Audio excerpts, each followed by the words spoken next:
వరకు మాకు రాబడిన సమాచారం పైన నిన్న మేము దర్శిలో ఎత్తున బెట్టింగ్ ముఠాలు బాగా ఇంట్లో సెటప్ పెట్టుకొని బెట్టింగ్ ఆడుతున్నారు, క్రికెట్ బెట్టింగ్ నడుపుతున్నారని మాకు రాబడిన సమాచారం పైన మేము అతనికి సిఐ గారికి స్పెషల్గా ఉత్తర్వులు ఇచ్చి ఫలానా ప్లేస్లో అది దర్శి టౌన్లో ఉన్న 2వ అంతస్తులో రూమ్లో ఆడుతున్నారనే సమాచారం పైన అతన్ని స్పెషల్గా రైడ్ చేయమని అధ్యక్ష మనం ఉత్తర్వులు ఇచ్చుకోవడం జరిగింది. క్రికెట్ బెట్టింగ్కి సంబంధించి ల్యాప్టాప్లు, సెల్ ఫోన్లు సెటప్ అంతా పెట్టుకొని బెట్టింగ్ ఆడిస్తున్న ఆవుల నాగేంద్ర ప్రసాద్, కొలింశెట్టి వెంకట్రావు, మోత్పూర్ సురేష్ అనే వాళ్ళ ముగ్గురిని అదుపులోకి తీసుకొని వాళ్ళ దగ్గర ఉన్న ల్యాప్టాప్లు,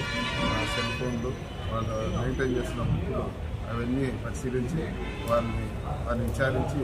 వారి యొక్క స్టేట్మెంట్ రికార్డ్ చేసి వారు పెద్ద ఎత్తున క్రికెట్ బెట్టింగ్ పాల్పడుతున్నట్టుగా భావించి వాళ్ళని అదుపులోకి తీసుకొని వాళ్ళని అరెస్ట్ చేసుకొని దర్శి సిఐ గారు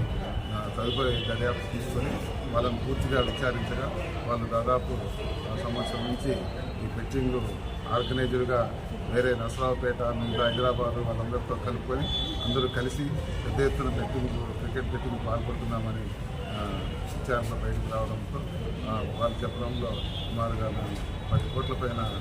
మేము ఇంతవరకు బెట్టింగ్ నడిపినామని చెప్పడంతో ఎవరెవరు వాళ్ళ తరఫున వెనుకున్నారు, ఎవరెవరికి పైన బుక్కింగ్ ఎవరు అని వాళ్ళు చెప్పిన విచారణలో వాళ్ళు చెప్పిన విషయాల మేరకు నమోదు చేసుకొని తర్వాత దర్శి సిఐ గారు నర్సరావుపేటకు వెళ్ళి అక్కడ కందుకూరి వీరశేఖరాచారి అలియాస్ గోల్డ్ శేఖర్ అంటారు, అతన్ని అదుపులోకి తీసుకొని అతని విచారణలో అతని